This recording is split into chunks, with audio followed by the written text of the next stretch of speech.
नमस्कार मेरे प्यारे साथियों, स्वागत है आपका अपने YouTube चैनल पवन हिस्ट्री क्लास में। साथियों, पिछली वीडियो में मैंने आपको वैदिक काल से जितने भी महत्वपूर्ण प्रश्न थे जो आते थे उनके बारे में बताया। उनके बारे में मतलब ऋग्वेद के बारे में, ऋग्वेद से जितने भी क्वेश्चन पूछे जाते थे, चाहे वो भौगोलिक विस्तार के बारे में हो, सामाजिक हो, आर्थिक हो, राजनीतिक हो या धार्मिक हो, यानी कि ऋग्वेद काल से जितने भी महत्वपूर्ण प्रश्न पूछे जाते थे उन सभी के बारे में मैंने आपको पिछली वीडियो में बताया। और सामवेद के बारे में भी। अब देखो, सामवेद, अथर्ववेद या फिर यजुर्वेद, ये तीनों वेद जो हैं उत्तर वैदिक काल के अंतर्गत आते हैं। किसके? उत्तर वैदिक काल के अंतर्गत। आज जो मैं अपनी इस वीडियो में बताने जा रहा हूँ वो है यजुर्वेद। यजुर्वेद से जितने भी महत्वपूर्ण प्रश्न आते हैं उन्हीं के बारे में मैं आज आपको बताऊंगा। और इस वीडियो से जो भी छूट गए हैं, जो बच गए हैं, वो अगली वीडियो में मैं आपको पूरी जानकारी दूंगा। ये टॉपिक फर्स्ट है यजुर्वेद का केवल, ठीक है। टॉपिक 2 में मैं यजुर्वेद की सारी चीज़ें बताऊंगा, वो ही महत्वपूर्ण चीज़ें बताऊंगा जो कि प्रश्नों में पूछी जाती हैं, ठीक है। अब देखो दोस्तों, उत्तर वैदिक काल, यजुर्वेद। यजु का क्या अर्थ है? यजु का अर्थ है यज्ञ। क्या है? ज़्यादातर ये चीज़ें तो देखो पेपरों में पूछी नहीं जाती कि भाई इसका अर्थ क्या है। ये आप लोग भी जानते हो और मैं भी आपको बता रहा हूँ, लेकिन फिर भी आपके सुविधा के लिए मैं बता रहा हूँ कि यजुर का मतलब क्या होता है, ठीक है। और इसमें क्या क्या चीज़ें इसके अंतर्गत आती हैं और कौन सा समय था जब इनका संकलन हुआ। तो मेरे प्यारे साथियों, ये है यजुर। यजुर का अर्थ है यज्ञ, यानी कि इस वेद के अंदर क्या है, यज्ञों के नियम हैं और विधि विधान। यज्ञों के नियम और विधि विधान संलग्न है, यानी लिखे गए हैं, तो उसको क्या बोलेंगे? यजुर्वेद। इसका समय है इसका उत्तर वैदिक काल, यानी कि 1000 ईसा पूर्व से 500 ईसा पूर्व। क्योंकि जब वैदिक ऋग्वेद का संकलन हुआ वो समय था 1500 ईसा पूर्व से 1000 ईसा पूर्व। 1000 ईसा पूर्व के बाद में तीनों वेदों का संकलन हुआ, ठीक है। अब बात करते हैं इनके दो जो पुरोहित थे, जो इनका उच्चारण करने वाले थे, जो इन मंत्रों को उच्चारण करते थे, उनको क्या बोलते थे? पुरोहित को अध्वर्यु, अध्वर्य, सॉरी, अध्वर्य इनके पुरोहित का नाम, जो कि ऋग्वेद के अंतर्गत पूछे जाने वाला प्रश्न है। इनके पुरोहित के बारे में पूछेगा, वो मैं आपको पुरोहित के बारे में बता दिया। अब देखो, यजुर्वेद के बारे में ये जो ज्यादातर पूछा जाता है कि इसके कितने भाग हैं। यजुर्वेद के 2 भाग हैं। जो महत्वपूर्ण है केवल वही बताने की कोशिश करूंगा जो पेपरों में पूछे जाएंगे, ठीक है। यजुर्वेद के कितने? 2 भाग हैं। एक भाग है शुक्ल यजुर्वेद और दूसरा भाग है कृष्ण यजुर्वेद। क्या? अगर यजुर्वेद से प्रश्न आता है कि कितने भाग हैं, तो 2 भाग हैं, शुक्ल यजुर्वेद और कृष्ण यजुर्वेद, ठीक है। शुक्ल यजुर्वेद को महत्वपूर्ण प्रश्न, शुक्ल यजुर्वेद को क्या वाजस्येनी, वाजसनी, यजुर्वेद को जो दूसरे नाम, यानी शुक्ल यजुर्वेद को जो दूसरे नाम से जाना जाता है उसका नाम है वाजसनेयी। क्या? वाजसनेयी। अब इसकी शाखाएं क्या है? 5। इसकी शाखाएं जो हैं वो 5 हैं। ये बहुत महत्वपूर्ण प्रश्न है जो मैं आपको बता रहा हूँ, ठीक है। ये आप नोट कर लेना। 5 इसकी शाखाएं कितनी है? 5 शाखाएं कौन कौन सी हैं? काठक, कपिष्टल, काठक, कपिष्टल और मैत्राणी और तैत्तिरीय और वाजसेयनी, यानी इसके 5 शाखाओं में विभक्त है। कौन है? शुक्ल यजुर्वेद 5 शाखाओं में विभक्त है। और वो 5 शाखाएं कौन कौन सी हैं? काठक, कपिष्टल, मैत्राणी, तैत्तिरीय और वाजसेयनी। इसका एक उपवेद भी है। किसका? यजुर्वेद का एक उपवेद है। वो कौन सा है? धनुर्वेद। कौन सा है? धनुर्वेद। धनुर्वेद, ठीक है। और इसमें एक नदी का उल्लेख है। नदी कौन सी है जो यजुर्वेदिक काल की नदी है? वो है रेवा, यानी कि नर्मदा नदी। कौन सी? रेवा यानी नर्मदा नदी। वैदिक काल में कौन सी थी? सिंधु और सरस्वती, ठीक है। और इसमें क्या है? रेवा नदी। ये अंतर स्पष्ट करने की कोशिश कर रहा हूँ कि भाई वैदिक काल में कौन सी नदी बहुत महत्वपूर्ण थी और यजुर्वेद में कौन सी नदी बहुत महत्वपूर्ण है, ठीक है। इनके उपनिषद हैं, यजुर्वेद के उपनिषद कौन कौन से हैं? मैं आपको एक चीज बताता हूं। देखो, पहले थे वेद, उनके बन गए ब्राह्मण ग्रंथ। वेदों से उनकी शाखा होगी ब्राह्मण ग्रंथ, और ब्राह्मण ग्रंथों से बन गए अरण्यक, और अरण्यकों से क्या बने? उपनिषद। उपनिषदों से क्या बने? वेदांग, और वेदांग से क्या बने? सूत्र, और सूत्र से क्या बनी? स्मृतियां। अब वो ये एक समय में तो बनी नहीं है, ये एक समय नहीं बने, पहले वेद आए थे।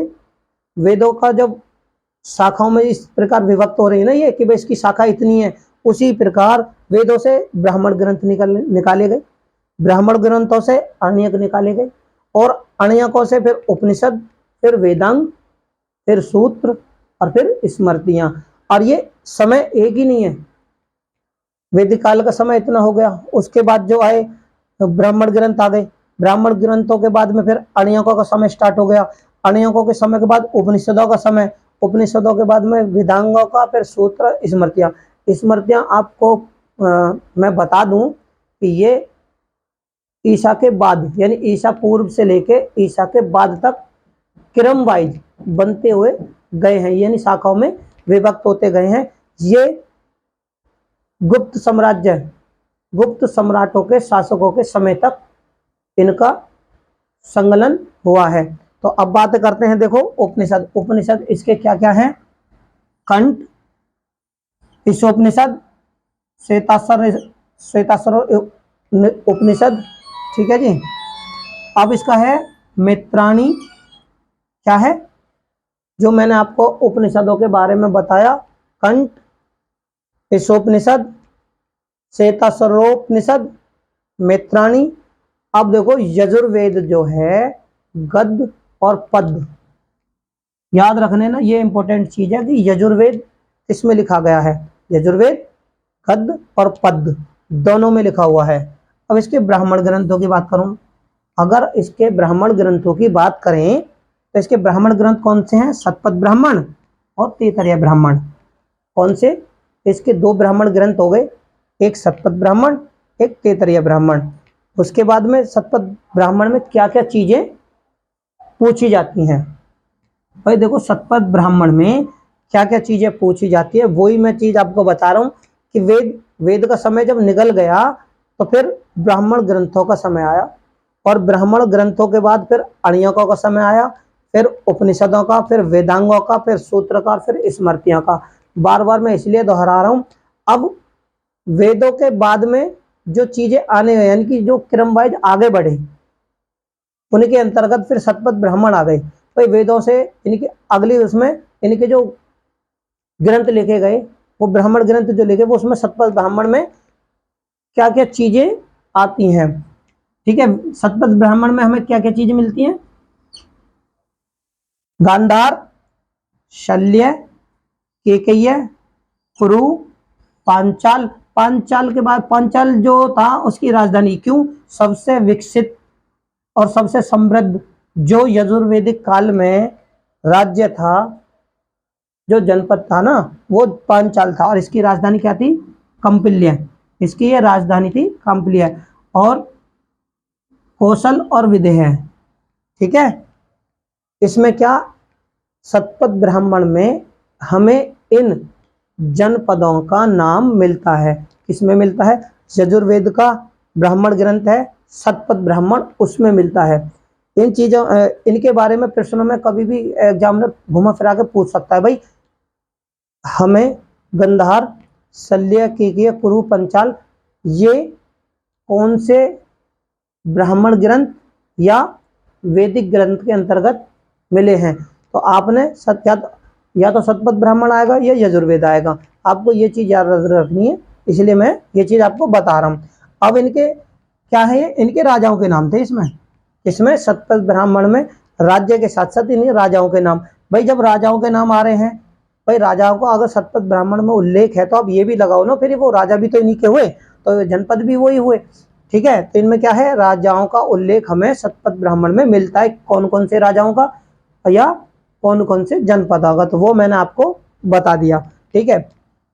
अब देखो, वैदिक युग में 5 जनों के मिलने से 5 जनों के मिलने से जो बने थे, 5 जनों के मिलने के बाद में भरत बने थे ना, भरत और पुरु दो वो बने थे वंश।